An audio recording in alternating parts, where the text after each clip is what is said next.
This for me goes back over 20 years. When I graduated college, I went to work right away as a stockbroker and worked for some of the very big Wall Street-based brokerage firms. And then in 2004, my business partner and I left the big firms and started our own independent fiduciary fee-only retirement planning company. And the niche that we were working in was one for people that were getting very close, kind of within spitting distance of the retirement finish line.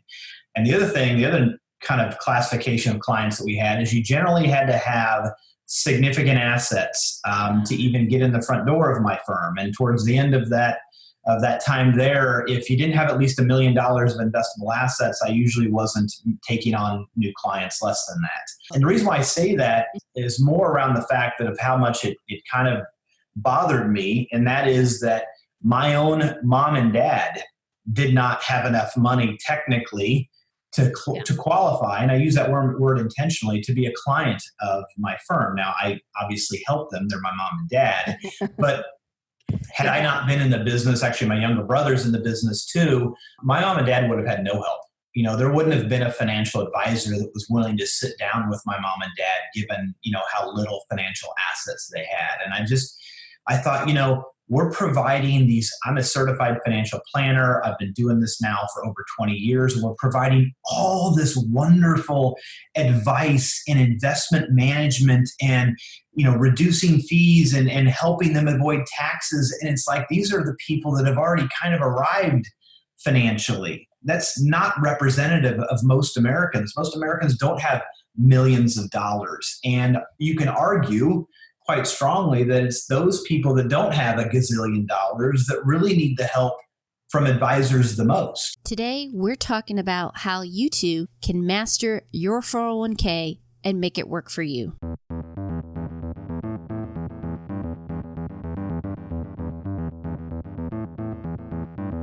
Welcome to the Couple Money Podcast, the show where we share stories and advice on building up your marriage and wealth together. I'm Elle Martinez. Support for this podcast comes from Jumpstart Your Marriage and Your Money Masterclass. This course is designed to help you two get on the same page with money, dump your debt faster, and get you on the path to financial freedom. Sign up for the class today and get lifetime access. Just head over to couplemoney.com/jumpstart. During this break with the podcast, I was catching up on a few things, one of which was open enrollment. Every year, my husband gets a huge packet from HR, and we sit down and we go over all of our options with health insurance, dental, disability, and retirement. And this is probably the most financially adult conversation we have because, well, have you seen those things? It's a lot of information. I think it was 12 pages this year just for the 401k. And if you have insomnia, that is the cure. I've been getting the emails and I really appreciate the questions that you have. And from what you've been telling me, you want to get the most out of your benefits. I understand you guys work hard and you want your money to do the same thing, especially with your 401k. But you're not sure how to actually do it. HR gives you that packet and you two are left to figure out what's the best move for you.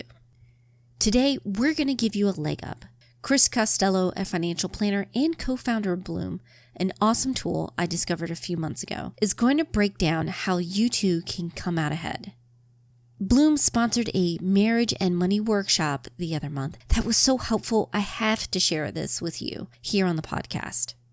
In this episode, we're going to go over why you need to look at 401ks, how they fit in with your big financial plan.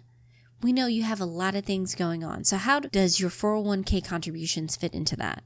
And how to get the most out of it. We go over a lot of information, but Chris does a fantastic job of keeping it in plain speak, no financial jargon that will throw you off. Hope you enjoy.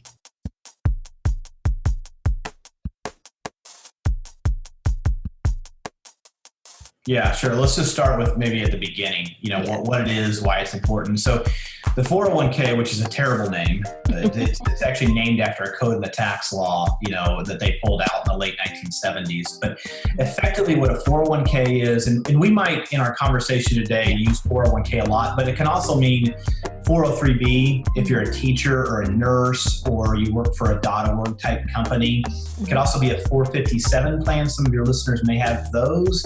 Even a TSP plan, which is a plan that if you're a government worker, that's the name of the plan that you participate in. All of those are employer-sponsored retirement accounts. It's effectively a way in which employees at companies can take some of their paycheck today and make the very mature decision to defer that, meaning not take it in their paycheck, defer it into an account in their name. It's their money. They're not giving the money back to the company or the record keeper holding the money. It's their money. They're just choosing to basically defer it into this account with the intentions of using that as retirement savings. And so the reason why this is so dang important is I would guess that most of the people listening to this today are not going to get one of those things they used to call years ago a pension. So my grandpa, when he retired in 1976, he got a pension, which means the company that he retired from, he was a pilot, sent him and my grandmother a check in the mailbox every single month for the rest of their life. My grandpa didn't even have to put any money into that. The company funded that all for them and then agreed to promise to pay that check in the mailbox for the rest of their life. And many decades ago, that was the U.S. retirement system. It is not the retirement system today. No. Thankfully, our firefighters, our police officers, and our teachers, many of those folks will still get a pension. But for your listeners that are working in corporate America, 99% chance that they are not going to get that pension. Translation, all of the responsibility is on our shoulders now to save our own money into these retirement type accounts. And then if I'm going to part with some of my hard-earned dollars and make that mature decision that, I know I'm going to need to save some money. I'd like to buy some things today, but I'm going to save this money for many years down the road. At Bloom, we feel like, dang it, that's a responsible decision to make. Let's at least make sure that money that you're foregoing into your retirement account, let's at least make sure it's invested and working for you. And you're not paying outrageous fees that you don't know about. Yeah. So the other benefits of the 401k is the tax code allows people to put money into their own retirement before taxes are assessed. So what does that mean? If you make this much money and do not participate in the 401k, all of this money is going to be taxed. But if you choose to take some of your money and put it into your retirement account, then only this much money is taxed. So by saving some of your own money into your own retirement account, you actually sidestep and avoid taxes today. So that's a benefit. The other benefit you get out of the 401k, 403b type accounts is that the money goes in, you get this tax benefit of it going into the account. And then as it's growing while you're working, you're not paying any taxes on the growth either. The taxes don't come into play until years down the road when you retire and start to take the money back out of the account. Then you'll start to pay ordinary income taxes on that. The other benefit of the 401k, a lot of times the employer, as an incentive, will match some of your contributions. And so advice point number one today is everyone listening to this, please make sure if you are working at a company that provides a 401k or a 403b, make sure you know what the match is. What do you need to be putting into that account to get 100% of that match? In almost no circumstances should somebody be foregoing or giving up that free money. That's literally like your employer saying, we're going to give you a bonus, a little bit extra money, and you say, nah, you keep it. I'm good. So you never want to do that. So figure out what that match is. I do want to kind of hit in what you were saying, fast forwarding to retirement, because I think a lot of couples are saying, okay, even if I don't get my 401k, I'll have Social Security. And I was looking over the numbers with that, and it was saying the average American Social Security retirement benefit is just over $1,300 a month. And for most couples, for most families, that's not enough to live on. And yet it was around 21% of married couples rely on it. Like 90% of their expenses and everything was dependent on Social Security. So things have changed with the retirement system, and that the burden is on us. We make these investment decisions. So we want to maximize it, because even if Social Security down the line remains similar, just the numbers, it's not going to work out. You can't live off of that. For the majority of us, it's going to be relying on our choices and setting it up now so that later we can have a semi-comfortable retirement and hopefully even better. That's exactly right. And then really, Social Security was never intended to be a pension. It was never intended to be the ability to provide a comfortable retirement income. It was literally meant to provide a safety net at the very bottom, like just making sure people had something. And your statistic of $1,300 is spot on. My mom's Social Security is like $1,355 a month. And, that'll increase a little bit as they inflate those dollars forward. But the point, and you're exactly right, is that's not going to be enough. When we talk about, whether it's Bloom or other people talk about, they use the word retirement.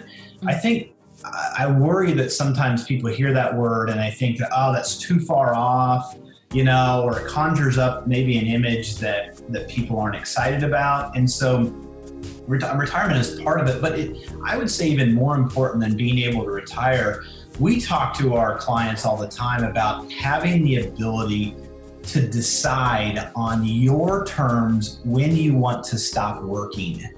Mm-hmm. I mean, I think that because you may stop working at what you're doing now, and maybe you want to go travel the world, or maybe you want to volunteer, or maybe you want to start a business or something. At what point can you have enough financial independence where you control that decision?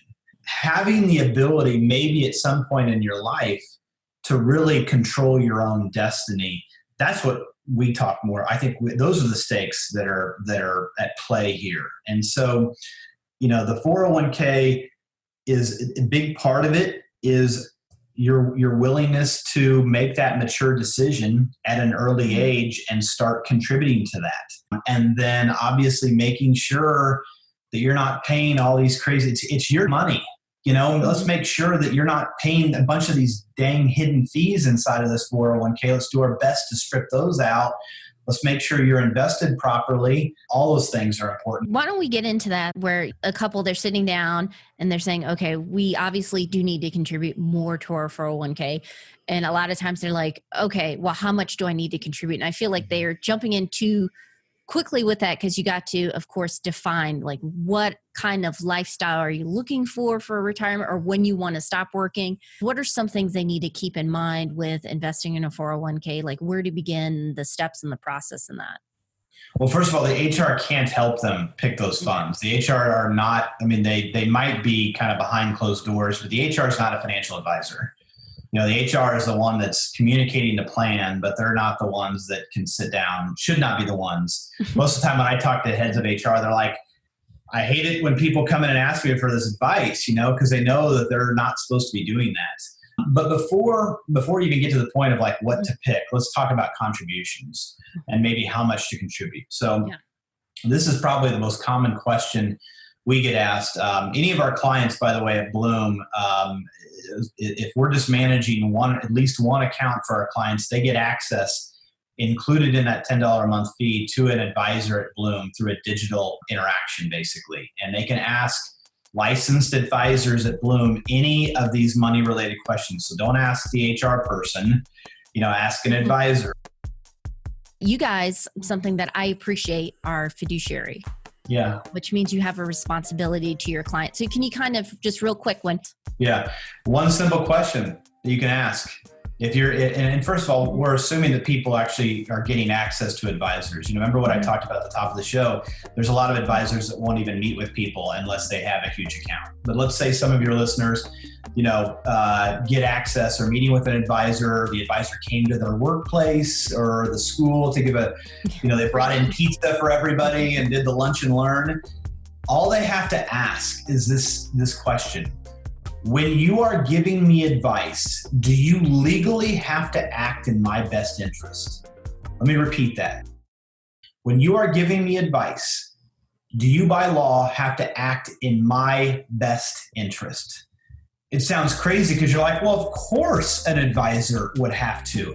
But if they're not a fiduciary, they are not bound to, which means they can recommend products that are way more expensive for you, but pay them more commission.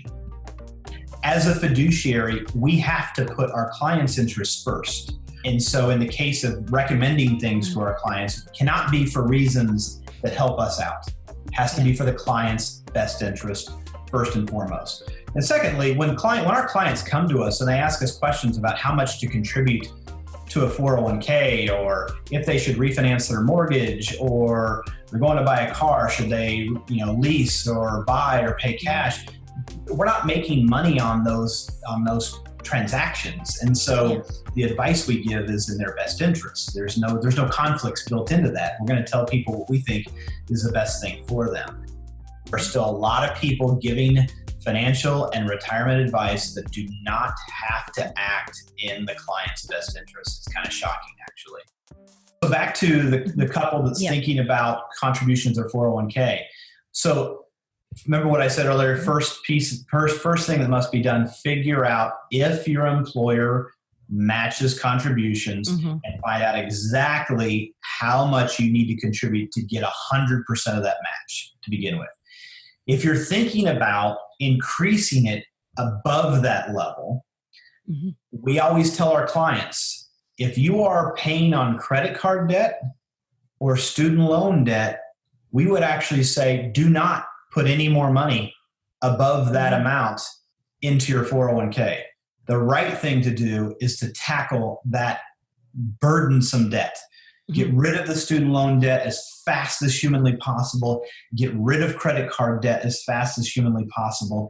So contribute just enough to get the match and then nothing else. Everything else should be funneled in attacking those debts. If your employer does not match contributions, the right thing to do is actually not contribute to your 401k if you have credit card debt. We think the right thing to do is to free yourself of that debilitating ball and chain, that debt that people drag around for way too long.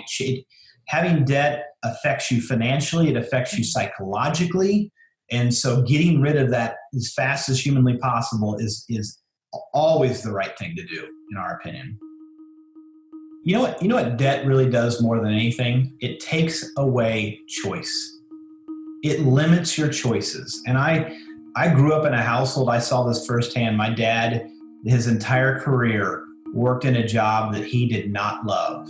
But my parents had debt, and they had a mortgage, and they had 3 kids, and they had cars, and probably some credit card debt. And my mom and dad did not have choice on what they ultimately could do. My dad had to stay in a job that was not fulfilling to him because of this debt. And getting yourself out of debt liberates you to be able to do other things. You can go try other things. My dad used to always talk about wanting to start one of those restaurants that only served breakfast and lunch. He was a big breakfast guy. He used to make breakfast on the weekends for us, and would have loved to have started a business that just, did breakfast and lunch. But the situation financially that my parents were in, he didn't have that choice. And so consequently, he spent 40 years doing what he didn't love. And I saw that firsthand. And so that's why I think it's so ingrained in me, even at the sake of the 401k of paying this off.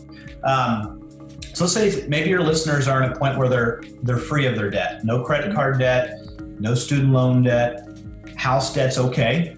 House debt, as long as you've got a good rate on that.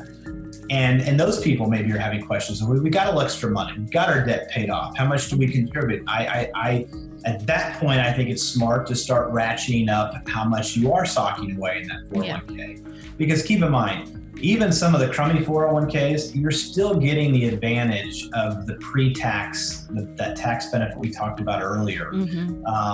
I would say still make sure, if you're debt-free, make sure you've got, we like to say, at least 3 months of living expenses sitting in a rat hole account, the rainy day savings account tucked away, forgotten about.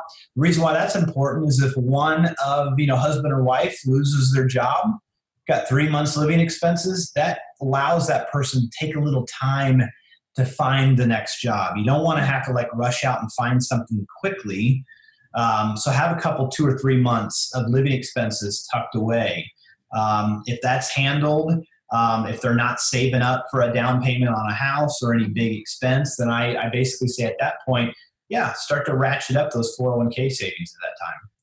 There's been so many studies about the expenses, how they can affect long-term, what you get out at the end, but also there's no reflection that these higher expense funds are better performers. It tends to be low cost index funds. And just real quick, I was looking at the default that if you don't pick out where they send the money in my husband's 401k, I was looking at this return and the fee was actually like 11 times more than the index fund and the performance was worse. Yes. Isn't that crazy? Like in life, generally, as consumers, we think that, take cars for an example. Maybe that's not the best example, but I think this will work.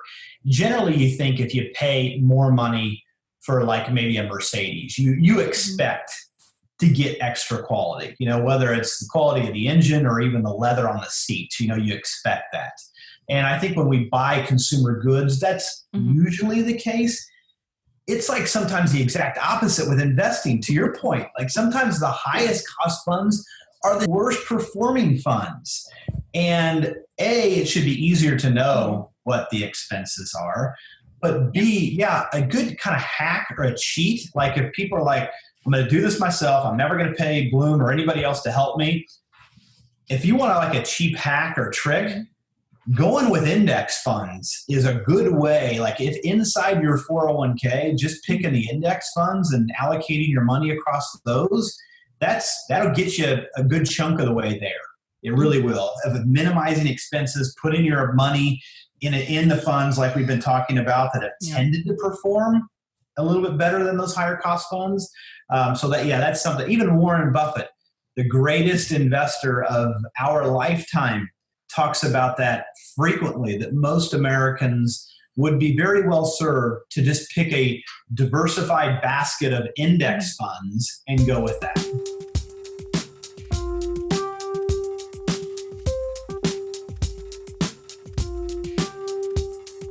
Special thanks to Chris for sponsoring that marriage and money workshop. I'm so glad I could share it with you guys here on the podcast. I think this is important. A lot of you are trying to, like us, be smarter with retirement and getting the most out of it. So please check out Bloom. As always, I'll have the info, details, and links to them in the show notes and just the resources to get you to started with those conversations. As you saw, 401k is just a piece of the puzzle. You have to look at the larger picture, the big picture, what's going on with your finances now to know how much to contribute towards your 401k.